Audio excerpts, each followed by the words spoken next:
Welcome back to the deep dive. Anyone who's spent time around IT or compliance or even high-level strategy, you've probably felt it right. Framework fatigue. Oh, absolutely. It's a maze out there. You've got NIST, ITIL, ISO, TOGAF. It feels like every week there's a new acronym, a new set of binders. And they all seem to promise the world, but sometimes it feels like they're speaking different languages. NIST is focused on security risk, Yeah. ITIL on service management.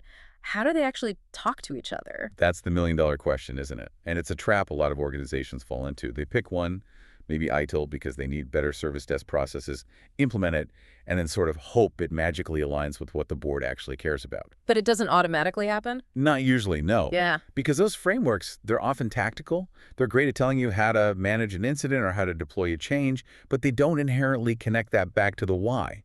Why does this specific change support our market growth strategy? Why is this level of service availability critical for shareholder value? Okay, so there's a gap between the boardroom strategy and the server room execution. Precisely. And filling that gap, providing that strategic overlay, that's where COBIT 2019 really comes into its own. So our mission today is to really get under the hood of COBIT 2019. And Yeah. we're positioning it not as yet another framework to replace the others, but maybe more like the essential middleware. Middleware. That's a fantastic analogy. Yeah. Yeah, I like that a lot. COBIT acts like the translator, the integration layer. How so? Well, it takes those high-level business needs, things like optimizing risk, delivering actual value, using resources wisely, things the board is accountable for. And it provides a structure to ensure that whatever tactical frameworks you're using underneath, whether it's NIST for cyber, ITIL for services, maybe even DevOps practices, Yeah. that they're all fundamentally aligned with and, importantly, communicating back up to that executive mandate. COBIT gives you the blueprint for the whole enterprise governance system for information and technology. It doesn't replace the specialized tools, it orchestrates them. Okay, orchestration, middleware, I get the concept.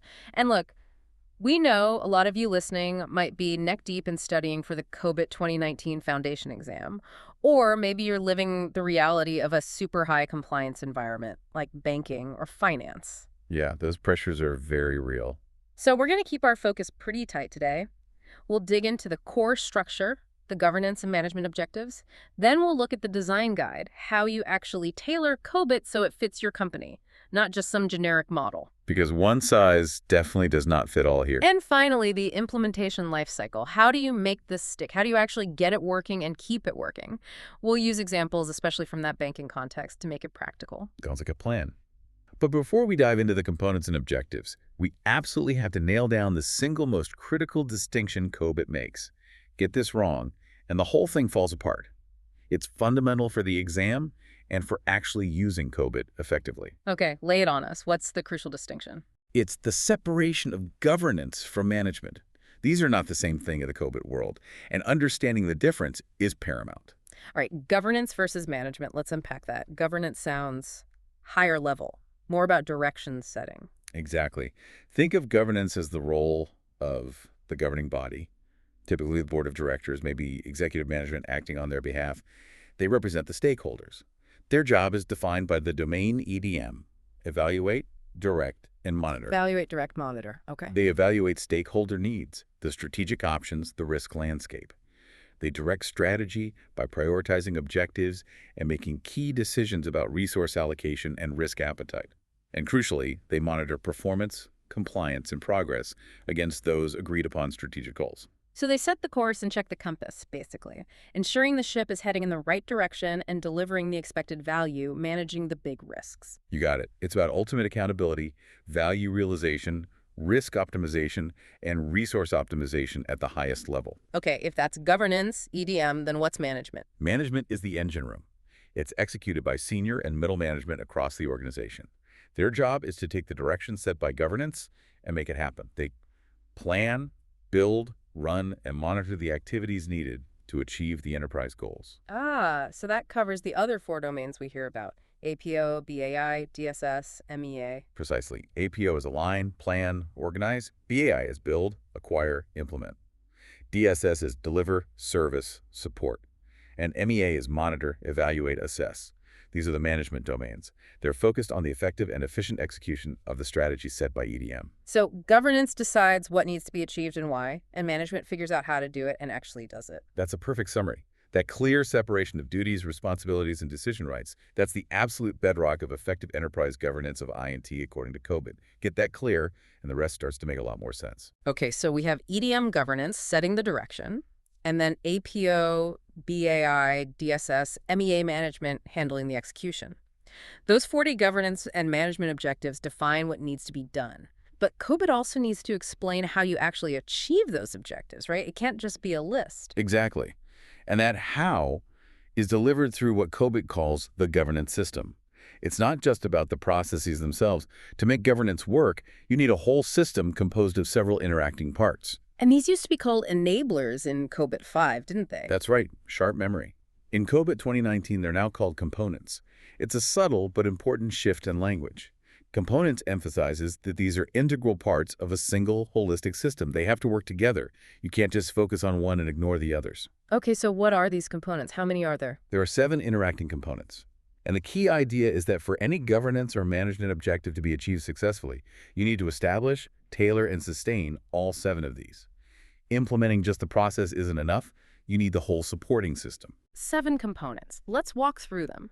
Because understanding how they mesh together seems crucial if COBIT isn't just going to be diagrams on a shelf. Absolutely. Let's start with the one most people think of first.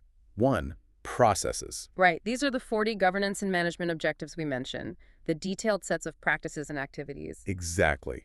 Things like managed risk or managed security services. This is often the entry point for people, the most familiar part. But again, just one piece of the pie. Okay, what's next? Component number 2. 2. Organizational structures. This is all about who does what. It defines the key roles, the responsibilities, the decision-making bodies. So things like setting up an IT steering committee, defining the CISO role, maybe using RACI charts. Precisely. Who's accountable? Who's responsible? Who's consulted? Who's informed? Clarity on this is vital, especially in complex organizations. Think about board subcommittees focused on risk or audit as well. Makes sense. Component 3. 3. Information items. This one is absolutely critical, maybe sometimes underestimated. It refers to all the information that flows through the system, the inputs needed by processes, and the outputs they produce. Give me an example. Okay, think about managing strategy, APO02. It needs inputs like the overall enterprise strategy and the risk appetite, which likely come from EDM processes. If that input information is fuzzy, late, or just plain wrong, Then the resulting IT strategy is built on shaky ground. exactly. And APO02 produces outputs like the I&T strategy and roadmap. This output then becomes a critical input for processes like BAI01, which manages programs and projects. The quality, timeliness, and security of this information flow underpins the entire governance system. Got it. The plumbing of the system in a way. What's component 4? 4. People, skills, and competencies. Pretty self-explanatory, but vital. You can have the best processes and structures, but if you don't have people with the right skills and competencies to execute them, you'll fail. And COBIT helps define what those skills are. It does, but cleverly, it doesn't try to reinvent the wheel. COBIT 2019 explicitly maps the needed skills to established external frameworks.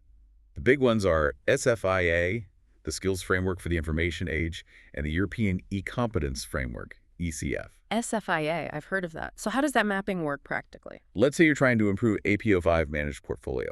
COBIT, through its linkage to SFIA, can tell you to run this process at a target capability level of, say, 3 or 4. You need people competent in SFIA skills like benefits management at level 5, portfolio management at level 6, and so on. So it connects the COBIT objective directly to HR job descriptions, training plans, and recruitment needs. Exactly. It makes the human resource requirement concrete and measurable against a recognized standard. Very powerful. Okay, that's 4 components. What's number 5? 5. Policies and procedures. This is the documented stuff. The detailed rules, guidelines, principles that direct decision-making and behavior related to I&T. Your change management policy, your cybersecurity policy, acceptable use, data privacy policies, they all fall under this component. Standard stuff, but necessary. Component 6. 6. Culture, ethics, and behavior. And we get into the softer but often harder side of things. This is about the collective mindset and habits of the organization regarding I&T, the way we do things around here. So it's not just having a security policy, but having a security-aware culture where people actually follow it. Precisely. Or in a bank, achieving high compliance with MEA03 isn't just about ticking boxes on a checklist. It requires embedding a culture of compliance, maybe even zero tolerance for certain breaches, where everyone understands their role and feels responsible. This component is often the make or break factor for transformations. Yeah, I can see that. You can change the process, but changing the culture, that's the long game. It really is. Yeah. And finally, component 7. 7. Services, infrastructure, and applications. Yeah. This is the technology layer itself. All the systems, tools, applications, and infrastructure from data centers and networks to cloud services and specific tools like a configuration management system, CMS, that support the achievement of the objectives. Okay, so processes, organizational structures, information, people skills, policies, procedures, culture ethics, and services infrastructure applications. Those are the 7 components of the COBIT governance system. That's them. And the core idea is synergy. For any given objective, you need to consider all 7 components and ensure they're aligned and working together effectively. You can't achieve managed security, APO 13, just by writing a policy, component 5, if you don't have skilled people, component 4, the right security tools, component 7, and a security-conscious culture, component 6. Makes sense. It's a holistic view. Now, you said these components are generic, but COBIT also acknowledges that some areas need special attention. You mentioned focus areas. That's right. Focus areas are specific topics or domains where enterprises often need more tailored guidance. Think of things like cybersecurity, risk management, DevOps, cloud computing, privacy. These are common hotspots. So what does a focus area actually do? Essentially, it takes the core COBIT framework, the objectives, and the 7 generic components, and provides specific, detailed guidance on how to adapt and apply them within that particular context. So if cybersecurity is my focus area, the guidance might say, for component 2, organization structures, you absolutely need a CISO role with this specific authority. For component 6 culture, you need mandatory annual security awareness training. For component 3 information, you need inputs like threat intelligence feeds. Exactly. It provides a pre-packaged tailoring of the generic components for that specific high-priority area. They're like variants or overlays, ensuring the core governance system is effectively adapted to address specific critical challenges. Okay, that clarifies focus areas. Now let's get back to the backbone of the whole thing, the 40 governance and management objectives. Can we quickly recap the domains and the number of objectives in each? This seems like prime exam territory. Definitely exam territory. So 5 domains in total, 1 for governance, 4 for management. Governance first. EDM, evaluate, direct, monitor. EDM contains 5 governance objectives. These are the responsibility of the board, the execs, think strategic decision-making, value optimization, risk oversight. Got it. Then the 4 management domains, starting with the planning hub. APO, align, plan, organize. APO is the biggest domain, with 14 management objectives.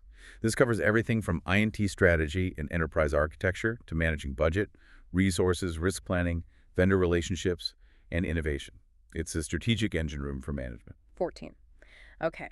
Next, where things get built. BAI, build, acquire, implement. BAI has 11 management objectives. This domain focuses on turning strategy into reality. It covers managing requirements, identifying and building solutions, managing changes, acceptance testing, project management, knowledge management, and configuration management.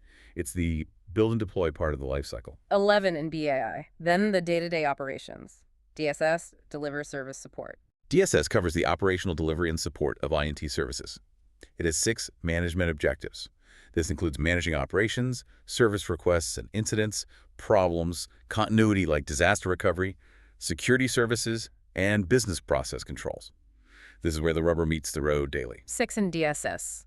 And finally, closing the loop. MEA, monitor, evaluate, assess. MEA focuses on performance and conformance monitoring. It has 4 management objectives. This includes monitoring performance against goals, assessing the internal control system, ensuring compliance with external requirements, and managing assurance activities. So that's 5 EDM plus 14 APO plus 11 BAI plus 6 DSS plus 4 MEA equals 40 objectives total. You got the math right. And one small but important point, especially for the exam, notice how many objective names use the past tense, like ensured risk optimization, managed security, assess performance. Ah, yeah. Why is that? It emphasizes the outcome or the desired state that the governance or management activity aims to achieve, rather than just naming the activity itself. It's about the result, not just the doing. Okay, 40 objectives across 5 domains. But just knowing the names isn't enough, right? Especially if you need to implement this or say pass that foundation exam, how is each objective actually structured? What's inside? Right, this is where COBIT gets really practical. Each of those 40 G&M objectives isn't just a title. It's broken down into much more detail. First, you have high-level practices. Think of these as the core requirements or key actions needed to achieve the objective's purpose. So for managed risk, APO 12, a practice might be something like identify and assess risk. Exactly, high-level buckets of activity. Yeah. But then, beneath each practice, you get down to the really granular level, the activities. And these are the step-by-step instructions. Pretty much. They are the specific detailed steps or tasks that need to be performed to carry out each practice. If you're an IT manager trying to figure out how to implement APO 12, you look at these activities. If you're an auditor trying to assess if APO 12 is working effectively, you look for evidence that these specific activities are being performed consistently. So the activities provide the real how-to guide and the audit checklist, essentially. In large part, yes. And equally important, maybe even more so in terms of seeing COBIT as a system, is the detail provided around information flows. We touched on this with the information items component. How does it play out within an objective's structure? COBIT meticulously maps out, for each objective, what information it needs to receive, inputs, where that information typically comes from, which other objectives or external sources, what information it generates, outputs, and where that information typically goes, which other objectives or stakeholders need it. Can we walk through an example again, maybe something different like APO 13, managed security? Sure. APO 13 needs inputs like risk analysis results, likely from APO 12, and business impact analysis results, perhaps from DSS-04. Without those inputs, how can you define an effective security plan? You'd be flying blind. Right. And then APO 13 produces outputs, like the information security plan and security awareness training materials. These outputs then become crucial inputs for other processes, like DSS-05, managed security services, which executes the plan, or various processes that need to ensure their staff are trained. So it really visualizes the dependencies. If one objective fails to produce its output properly, it directly impacts the ability of other objectives to do their job. Precisely. It highlights that interconnectedness. You can't just optimize one process in isolation. The whole system needs to work together, fueled by these information flows. Okay, that structure, practices, activities, information flows, makes sense. Now let's talk about measuring performance. It's not just if you do the activities, but how well you do them, right?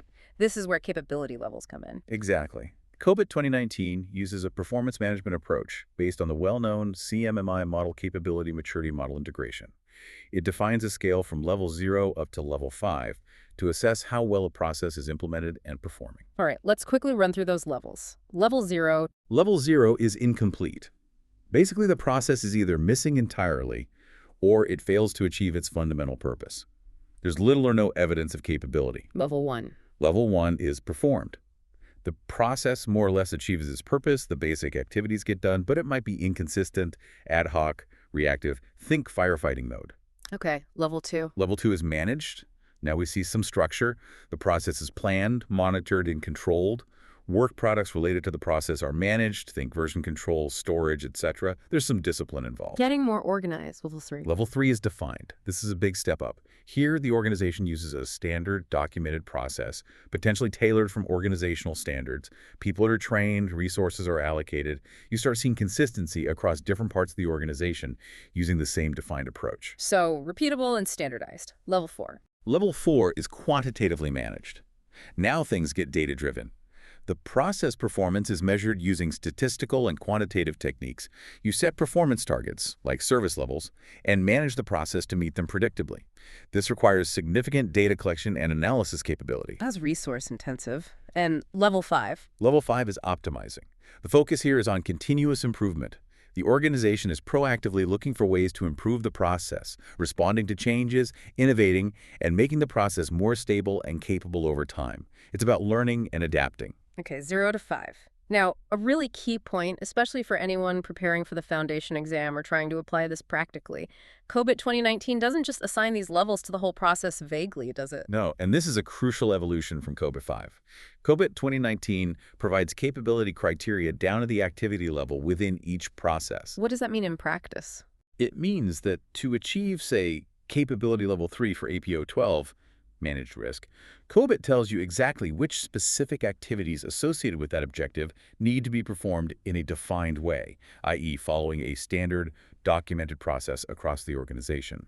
To get to level 4, it specifies additional activities, perhaps related to quantitative measurement, that need to be performed. Ah, so it's much more prescriptive and actionable. Yeah, If you want to improve from level 2 to level 3, you have a clear roadmap based on specific activities you need to standardize and implement consistently. precisely. It gives managers, implementers, and auditors very clear, measurable criteria tied to concrete actions. It removes a lot of the ambiguity about what level 3 looks like for a particular process. That seems incredibly useful. Now, let's bring this back to our high compliance banking example. Does a bank need level 5 everywhere? Absolutely not. That would be a huge waste of resources. You don't need optimizing quantitatively managed processes for everything. The key is determining the target capability level for each objective based on business needs, risk appetite, and regulatory requirements. And that's done during the design phase, which we'll get to. But for certain objectives in banking, hitting a high capability level, maybe level 3 or even 4, is probably non-negotiable, Oh, right? definitely. Let's look at 3 examples that are absolutely mission critical in finance. First, EDM MSO3, Insured Risk Optimization. Governance level. The board ensuring risk is handled properly. Yes. In banking, managing risk isn't just important, it's existential. EDMS03 is where the governing body ensures that INT-related risk is identified, that it aligns with the overall enterprise risk strategy, and crucially, that it stays within the board's defined risk appetite. So the board isn't just delegating risk, they're actively setting the boundaries. They must. Key activities here involve the board actively evaluating and determining the risk appetite, how much INT risk the bank is willing to accept to achieve its objectives. They also need to define risk tolerance levels, how much deviation from that appetite is acceptable in the short term. Achieving level 3 or 4 here means having formal, documented processes for this, clear reporting, and robust oversight structures like a dedicated board risk committee. Component 2. Okay, EDM03, critical for setting the tone. What's another one? Let's jump to the MEA domain. MEA03, Managed Compliance with External Requirements. In banking, this is huge. Think GDPR, AML, anti-money laundering, Basel III, countless local regulations. The regulatory burden is immense. It is. So the capability level for MEA03 in a bank often needs to be very high, typically level 4, quantitatively managed, because regulators demand evidence of consistent, measurable compliance. What does hitting level 4 for MEA03 actually require based on COBIT's components? It requires robust processes for identifying all applicable laws and regulations, translating them into internal policies, Component 5, and systematically monitoring adherence. But crucially, remember Component 6, culture, ethics, and behavior. Ah, the sock stuff again. Yes. To truly achieve high capability here, you need more than just policies. You need to foster a compliance-aware culture throughout the entire organization. It needs to be ingrained. COBIT guidance might even suggest aiming for zero tolerance for non-compliance in critical areas. If the culture doesn't support it, even the best level 4 processes will eventually fail under pressure. That link between the objective, the capability level, and the required culture is powerful. Okay, one more critical banking example. Let's look at operations. DSS04, Managed Continuity. Banks are critical infrastructure. Operational resilience isn't just a nice-to-have. It's fundamental to trust in the financial system. If the systems go down, chaos ensues. Exactly. DSS04 is about ensuring the bank can withstand disruptions and recover critical services within acceptable timeframes. A key practice here is conducting a regular business impact analysis, BIA. This isn't just an IT exercise, it's a business analysis. What does the BIA determine? It evaluates the impact over time if a critical business process is disrupted. From the BIA, you derive critical metrics like the recovery time objective, RTO, how quickly you must recover a service, and the maximum tolerable outage, MTO, the absolute longest the business can survive without it. These are crucial information items. Component 3. And those outputs, the RTO and MTO, then drive the requirements for the IT recovery capabilities. Precisely. They dictate how robust your business continuity plans, BCPs, and IT disaster recovery plans, DRPs, need to be. And achieving high capability in DSS04, minimum level 3, often higher for critical systems, requires not just having these plans, but regularly testing and reviewing them. The testing activity itself needs to be managed, level 2, or defined level 3, with clear procedures, success criteria, and documented results. You can't just hope it works, you have to prove it works. These examples really drive home the point. You don't aim for level 5 everywhere. You use risk, regulation, and business strategy to figure out where you need high capability, and then COBIT gives you the activity level detail to understand what that actually means in practice. Exactly, which leads us perfectly into how you make those decisions. The design guide. So yeah, the COBIT 2019 design guide, its entire reason for existence is that fundamental truth. One size does not fit all. You simply cannot take the 40 generic objectives, aim for level 3 across the board, and expect that to be the optimal governance system for every single organization. Right.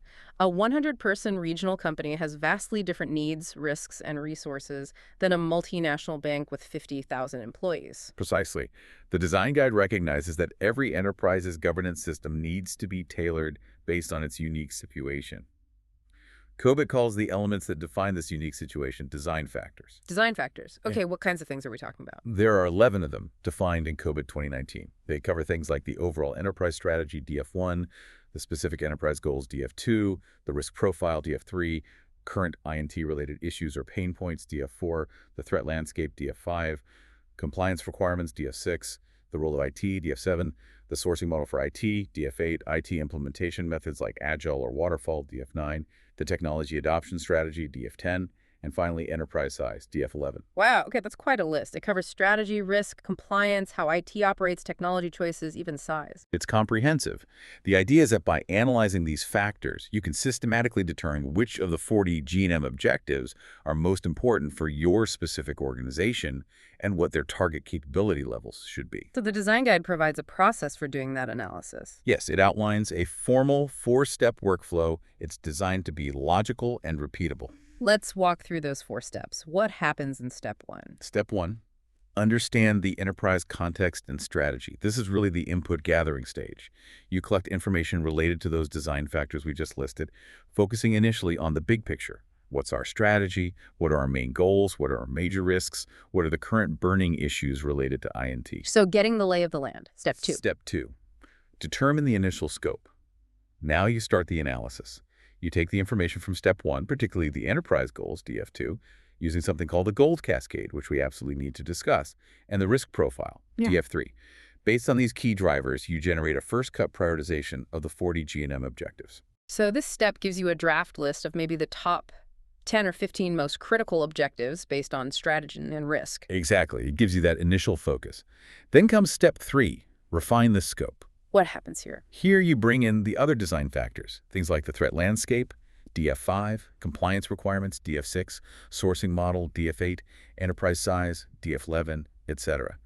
These factors act almost like modifiers or weights on the initial list from step 2. So if step 2 flagged managed security as important, but then in step 3 you factor in a high threat landscape and high compliance needs, its priority gets boosted even higher. Precisely.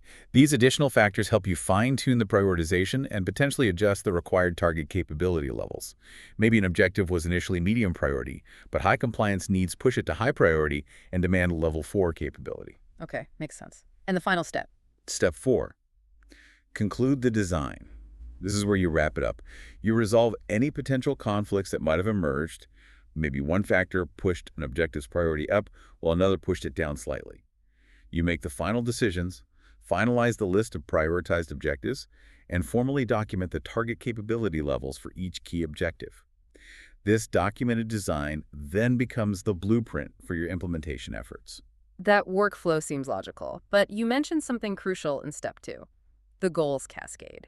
And you said we absolutely need to discuss it. Why is it so important? Because the goals cascade is the core mechanism in COBIT for connecting what IT does day to day all the way up to what the ultimate stakeholders actually care about. It directly answers that question. Why are we spending time and money on this particular IT activity? It provides the line of sight from IT action to business value. Exactly. It's the traceability engine. It starts at the top with generic stakeholder. Needs things like financial value, customer satisfaction, compliance, sustainability. Okay, high-level needs. These stakeholder needs then cascade down to a set of 13 generic enterprise goals, EGs. These are structured using the balanced scorecard perspective: financial, customer, internal, learning, and growth. For example, a stakeholder need for reliable services might map to EG06, business service continuity and availability. 13 enterprise goals. What's the next step in the cascade? The 13 enterprise goals cascade down further to 13 alignment goals, AGs. These used to be called IT-related goals in older COBIT versions. They translate the business goals into goals specifically related to the alignment of INT with the business. So if the business prioritizes EG06, business service continuity, that directly maps to AG06, INT service continuity and availability. Okay. So bridging the gap between business language and INT language. Precisely. And here's the final crucial link. Each of those 13 alignment goals is mapped directly to the 40 governance and management objectives. COBIT provides cables showing which GN objectives are primary, meaning highly important for achieving each alignment goal, and which are secondary S. So if my bank decides that EG08 optimization of internal business process functionality is a top strategic priority, Okay, good example. the cascade would link that to, say, AG08 enabling and supporting business processes by integrating applications and technology. And that alignment goal would then point to specific G&M objectives like maybe BAI03, Managed Solutions Identification and Build, or DSS01, Managed Operations, as being primary importance. You've got it perfectly. That cascade mechanism provides an objective, repeatable way to prioritize the 40 G&M objectives based directly on the declared strategic goals of the enterprise. It takes the guesswork and opinion out of it, or at least provides a very strong starting point. It tells you where to focus your governance efforts and where achieving higher capability levels will deliver the most business value. That is incredibly powerful. It makes the connection explicit. Okay, let's look at another key design factor you mentioned, DF3, risk profile. How does identifying specific risks help prioritize objectives? It works in a very similar way. COBIT provides a list of common IT-related risk categories, things like IT skills and staff issues, software failure, unauthorized access, infrastructure failure, problems with IT suppliers, IT investment decision-making issues, etc. A catalog of potential IT nightmares. Pretty much. The design process involves identifying which of these risk categories are considered high risk for your specific enterprise, meaning they exceed the board's defined risk appetite. Okay. Once you know your high-risk categories, COBIT again provides mappings showing which G&M objectives are primarily responsible for managing or mitigating those specific risks. So if our bank's risk assessment flags unauthorized access to information as a major concern, Then the design guide immediately tells you that objectives like APO13, managed security, DSS05, managed security services, and potentially DSS06, managed business process controls, focusing on access rights, become high priority. You must ensure these processes are operating at a sufficiently high capability level to address that specific identified risk. it directly links a known vulnerability to the necessary control objectives. Exactly. The risk profile acts as another powerful lens for prioritization, focusing resources where the potential for harm is greatest. Let's apply a couple more factors quickly to our banking scenario. We know banks operate under DF6, high compliance requirements. How does that specifically shape the design? The design guide is quite explicit here. High compliance requirements automatically assign a very high priority, often the maximum possible score, to objectives directly related to compliance and assurance. Primarily, that means MEA03, Managed Compliance with External Requirements, and MEA04, Managed Assurance. It essentially says these are non-negotiables. You must prioritize them and likely target a high capability level, each level 4. Yeah. Failure isn't an option. Makes sense. Mandatory priority. And what about DF5? Threat landscape. Banks are constantly under attack. Right. If you assess your threat landscape as high, which is almost certainly true for any financial institution, the design guide again mandates high priority for security-focused objectives. APO13, Managed Security, and DSS05, Managed Security Services. Okay, similar to the compliance factor. Yes, but it often goes a step further. For a high-threat landscape, the guidance might also suggest specific requirements for other components beyond just the process itself. Like the supporting elements. Exactly. It might strongly recommend specific organizational structures, component 2, like having a dedicated security strategy committee and a clearly defined CSO role with sufficient authority. It might emphasize the need for a robust, security-aware culture, component 6, driven by continuous training. It connects the threat level not just to the process priority, but to the necessary robustness of the entire supporting system. That holistic view again. Okay, one more. DF10, technology adoption strategy. How does being, say, a first mover versus a slow follower impact the design? It significantly shifts priorities. If a bank decides on a first-mover strategy, perhaps aggressively adopting fintech innovations or AI, then objectives related to strategy, innovation, benefits realization, and rapid implementation become critical. So EDMs 02, ensured benefits delivery, APO02, managed strategy, APO04, managed innovation, BAI01, managed programs, and maybe BI03, managed solutions identification and build, would all see their priority levels increase significantly. You need high capability in planning and executing change quickly. Whereas if they were a slow follower, prioritizing stability and minimizing operational risk. Then the focus might shift more towards objectives in the DSS, deliver service support domain, ensuring rock-solid operations, continuity, DSS04, and perhaps strong supplier management, APO10, if relying on proven vendor solutions. The target capability levels for the build objectives might be lower. It seems like juggling all these factors, goals, risks, compliance, strategy, and their complex interactions to arrive at a final prioritized list with target capabilities would be, well, really complicated to do manually. It would be incredibly tedious and prone to error. Calculating all the weightings and mappings by hand, forget it. So how do people actually do it? Thankfully, ISA provides support here. There's an official COBIT 2019 design toolkit, which is essentially an Excel-based application. Ah, a tool. Yes. You input your assessments for the various design factors, you select your enterprise goals, rate your risk profile areas, indicate your compliance level, choose your tech adoption strategy, etc. And the tool runs the algorithms based on the mappings, the design guide. And it spits out the prioritized list of objectives with suggested importance levels. Exactly. It does the heavy lifting of the calculation, generating the relative importance scores for all 40 objectives based on your specific inputs. This frees up the governance team, the architects, the managers, to focus on validating the inputs, interpreting the results, resolving any conflicts, and dealing with the inevitable political discussions around priorities rather than getting lost in spreadsheet formulas. That toolkit sounds absolutely essential for making the design guide practical. Okay, so let's assume we've used the design guide, perhaps with the help of that toolkit. We've understood our context, we've prioritized our key governance and management objectives, and we've set realistic target capability levels for them. We have our blueprint. Now, The hard part, right, making it actually happen. indeed. Designing the ideal state is one thing. Getting there and sustaining it is the real challenge. This is where the COBIT 2019 implementation guide comes in. And the first key message from the implementation guide seems to be, this is not just a one-off project. Absolutely critical distinction. Implementing or improving enterprise governance of INT, EGIT, is framed as an ongoing program of change. It requires sustained effort, dedicated program management, resources, and crucially visible, unwavering sponsorship from the very top executive management and potentially the board. Treating it like a short-term project with a defined end date is a recipe for failure. Why is that program view so important? Because governance isn't something you just install and walk away from. It needs to become embedded in the organization's culture and daily operations. The business environment changes, risks evolve, strategies shift. The governance system needs to adapt too. That's why the implementation guide outlines a 7-phase life cycle that is explicitly designed as a continual improvement loop. It's not linear. It circles back on itself. A 7-phase loop for continuous improvement. Let's trace that loop. What's phase 1? Phase 1. What are the drivers? This is all about initiating the program.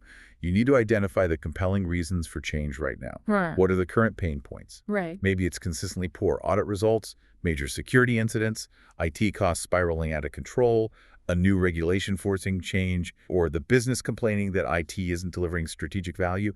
You need to identify these drivers to create a sense of urgency. And build the initial case for action. Exactly.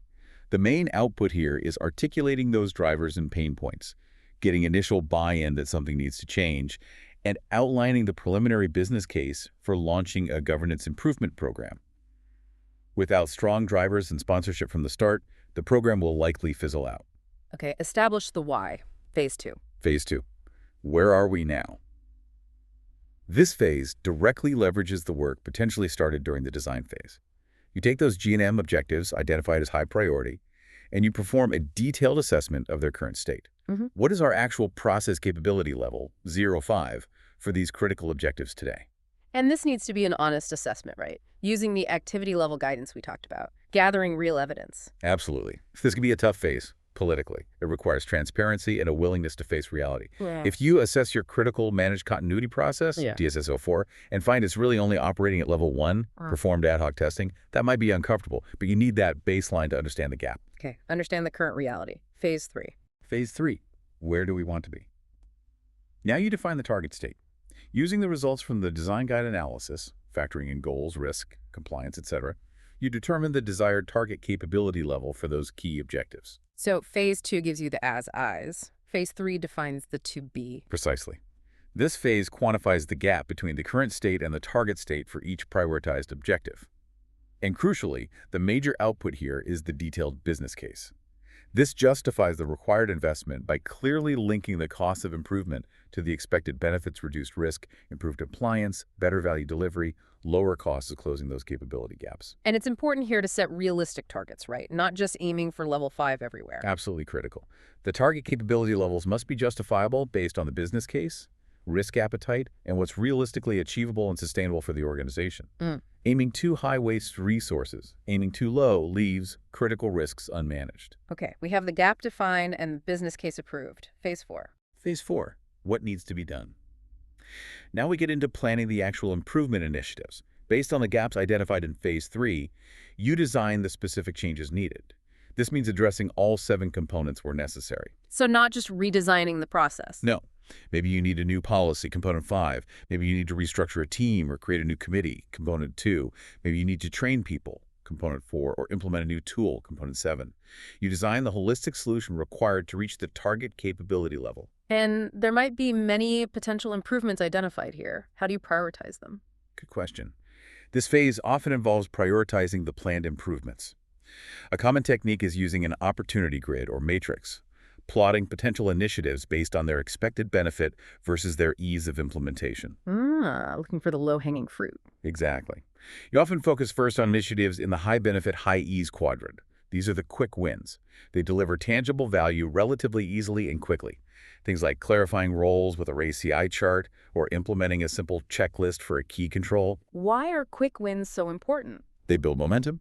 They demonstrate progress to stakeholders, build confidence in the program, and help overcome resistance by showing early value. They're crucial for maintaining support. Phase 4 results in a portfolio of prioritized improvement projects. Got it. Plan the work. Phase 5. Phase 5. How do we get there? This is the execution phase. You actually implement the improvement projects planned in Phase 4. You roll out the new policies, conduct the training, make the organizational changes, deploy the new technology. Boots on the ground, making the changes happen. Yes. And again, success here hinges on that holistic view, ensuring the solutions address all the necessary components. Implementing a new security tool, component 7, without training the staff, component 4, or updating the procedures, component 5, won't achieve the desired outcome. Okay, do the work. Phase 6. Phase 6. Yeah. We get there. This phase is about measuring the results and embedding the change. You monitor whether the improvements are actually delivering the benefits promised in the business case. Are the performance metrics improving? Are the capability levels increasing? So checking if the changes actually worked and delivered value. Yes, and also managing the transition. This is where the improved processes and practices move from being part of a special project to becoming the new business as usual. The changes are integrated into normal operations, and ongoing performance monitoring is established. Embedding the change. And finally, Phase 7. Phase 7. How do we keep the momentum going? This closes the loop and emphasizes the continuous nature of governance. You review the overall success of the implemented changes, capture lessons learned, what worked well, what didn't, and identify opportunities for further improvement. So it feeds back into Phase 1, looking for new drivers, new pain points. Exactly. You might identify the next set of objectives to focus on, or perhaps aim for a higher capability level for an objective already improved. It reinforces the idea that governance isn't a destination, but an ongoing journey of refinement and adaptation. It aims to make good governance a sustained, normal business practice. That 7-phase cycle makes a lot of sense as a structured approach to continuous improvement. But throughout this, it feels like the biggest risk isn't getting the process diagrams wrong, but failing to get people on board. You've hit the nail on the head. The implementation guide places huge emphasis on change enablement. It recognizes that technical implementation alone is completely insufficient. You are changing how people work, their roles, their responsibilities, potentially their tools. If you don't manage the human side of that change effectively, the entire program is likely to fail. People resist change, or they don't understand it, or they don't see the value. All of the above. Change enablement in the COBIT context isn't just about sending out emails. It's a structured approach to managing the people aspect. What does that involve, practically? It requires a clear strategy. It involves continuous multi-channel communication from leadership, explaining the why behind the changes, not just the what. It requires stakeholder engagement involving process owners and affected staff in the design and implementation phases to gain their buy-in and leverage their expertise. So doing it with them, not to them. Precisely. It involves providing adequate training and support so people feel competent and comfortable with the new ways of working. It requires visible leadership commitment. Executives need to walk the talk and model the desired behaviors. And it requires addressing cultural barriers proactively. It sounds like managing the change enablement aspect is almost as important, if not more important, than managing the technical project tasks. In many, many cases it is. You can have the most perfectly designed processes based on COBIT. But if the people don't adopt them, if the culture resists them, if management doesn't reinforce them, they will remain shelfware. Successful implementation means the improved governance practices become truly embedded, accepted, and seen as valuable, just the normal, effective way of doing business. That's the goal of change enablement. #outro. Wow, that was definitely a deep dive. We've covered a lot of ground on COBIT 2019. We certainly have. So just to quickly recap the key threads we pulled together, we established COBIT not as just another siloed framework, but as that essential enterprise governance middleware. Right, the layer that connects the board's strategic direction, the EDM domain, with all the tactical work happening in the management domains, APO, BAI, DSS, and MEA, ensuring alignment.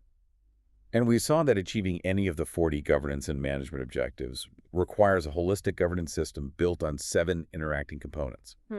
It's not just about process, but also structures, information, people, policies, culture, and technology working together.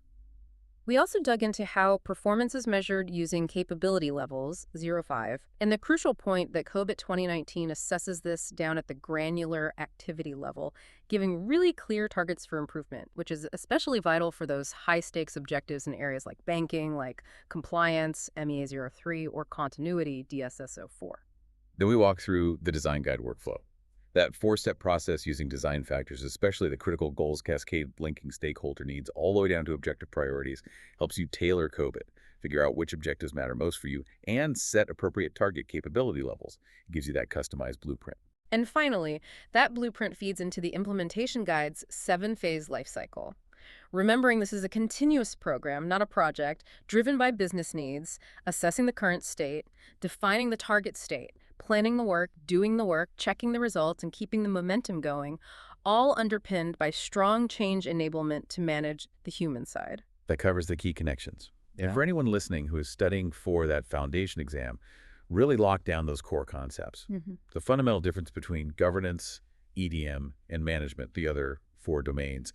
Know the 7 components of the governance system and understand the purpose and flow of the goals cascade, how it drives objective prioritization from stakeholder needs. Those are recurring themes. Excellent summary and exam tip. Now, for a final thought to leave everyone with, we've talked a lot about the structure and process of COBIT. It's clearly powerful, logical, necessary for good governance. But sometimes the biggest barrier to adoption isn't the framework itself, but the word COBIT. That's an interesting point. You're right. I've worked with organizations, large financial institutions included, where they successfully implemented robust enterprise governance principles, clearly drawing heavily on COBIT structure and objectives. But the senior executives, even the board, had almost an allergic reaction to the term COBIT. Maybe it sounded too technical, too bureaucratic, too much like an IT-only thing. So they just didn't use the word. They banned the jargon. Effectively, yes, at least in high-level discussions. They talked about risk optimization programs, improving regulatory adherence, enhancing service resilience, demonstrating value from technology investments. They focused entirely on the business outcomes and the value proposition, using language that resonated with business leaders. But underneath, the engine driving those improvements was structured around COBIT principles, objectives, and components. Absolutely. The framework was providing the essential structure, the checklists, the metrics, the roles and responsibilities. But they made it invisible at the executive level by translating it into the language of business value. And maybe that's the ultimate sign of successful adoption, isn't it? When governing I&T effectively just becomes how we do business around here, seamlessly integrated, not seen as some separate imposed framework. That's a fascinating thought, making the framework disappear by focusing purely on the value it enables. So the provocative question for you, the listener, is, What terminology, what buzzwords, what framework jargon exists in your organization right now that might actually be hindering progress? What needs to be translated or maybe even retired so everyone can focus on the real goals, the value, the risk reduction, the efficiency, rather than getting caught up on the label of the tool? Something to definitely mull over. Indeed. Food for thought.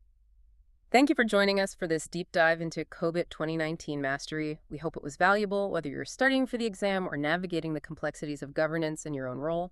We'll see you next time.